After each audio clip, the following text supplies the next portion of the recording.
রাজশাহীর দর্শকদের প্রত্যাশা ছিল একটাই, বাংলাদেশের এই তরুণ দলটা দক্ষিণ আফ্রিকা ইমার্জিং দলের বিপক্ষে সিরিজ জেতে, এবং সেই প্রত্যাশা পূরণ হয়েছে শেষ পর্যন্ত। তাই তো গ্যালারিতে উল্লাসে ফেটে পড়েছে সবাই। প্রথম ম্যাচে জিতেছিল বাংলাদেশ, দ্বিতীয় ম্যাচে রুদ্ধশ্বাস ম্যাচটি হেরে 3 ম্যাচের ওয়ানডে সিরিজে 1-1 ব্যবধানে সমতা বাংলাদেশ ইমার্জিং ভার্সেস দক্ষিণ আফ্রিকা ইমার্জিং দলের মধ্যে। তৃতীয় এবং সর্বশেষ ওয়ানডে মাঠে নেমেছে প্রথমে ব্যাটিংয়ে বাংলাদেশ। তবে ব্যাটিংয়ে নেমে বাংলাদেশের শুরুটা মোটেও ভালো ছিল না। শুরুতেই ফিরে যান রেজওয়ান। 2 রানের মধ্যেই বাংলাদেশ হারায় প্রথম উইকেট। 6 বলে 0 রানে প্যাভিলিয়নে রেজওয়ান হাঁটা দিয়েছেন।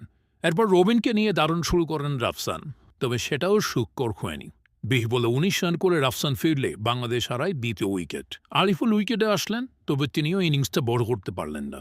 এরপর বলে 11 রান করে ফিরে গেলেন প্যাভিলিয়নে। বাংলাদেশ হারালো তৃতীয় উইকেট। সেখান থেকে রবিনকে নিয়ে দুর্দান্ত খেলছিলেন আকবর আলী, তবে আকবর আলীকে রেখেই রবিন ফিরে গেলেন 26 রানে। 114 রানে বাংলাদেশ 5 উইকেট হারিয়ে তখন একমাত্র ভরসা আকবর আলী, তবে আকবর আলীও ফিরে গেলেন। আগের দিনের সেঞ্চুরি করা এই ব্যাটসম্যান এদিন ফিরেছেন 51 বলে 38 রান করে। শেষ দিকে দলের হালটা ধরেছিলেন অবশ্য মাহফুজুর রহমান রাব্বি এবং রাকিবুল হাসান। এই দুই ব্যাটসম্যানের দুর্দান্ত ব্যাটিংয়ে 200 ছুঁয়ে ফেলে বাংলাদেশ, তবে 200 ছুঁতেই ফিরে যান রাকিবুল হাসান। 40 গোলে 42 রানের দারুণ একটি ইনিংস খেলেন। এরপর শেষ পর্যন্ত লড়ে গেছেন মাহফুজুর রহমান রাব্বি।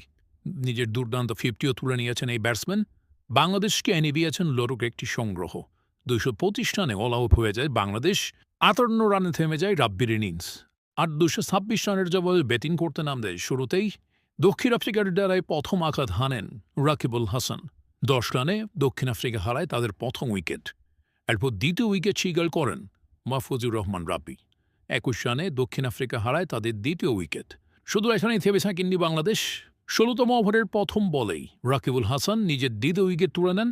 আর দুর্দান্ত খেলতে থাকা দক্ষিণ আফ্রিকার ব্যাটসম্যান ফিরলে 67 রানের মধ্যেই দক্ষিণ আফ্রিকা হারায় নিজেদের তৃতীয় উইকেট। এরপর উইকেট মহড়ায় মেতে উঠে বাংলাদেশ একের পর এক উইকেট নিয়ে দক্ষিণ আফ্রিকাকে গুড়িয়ে দেয় মুহূর্তেই।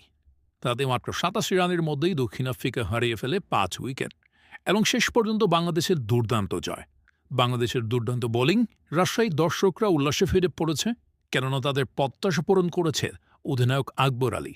তাই তো অধিনায়ক আকবর আলীকে বাংলাদেশ জাতীয় দলের ক্যাপ্টেন হিসেবেও দেখতে যায় তারা।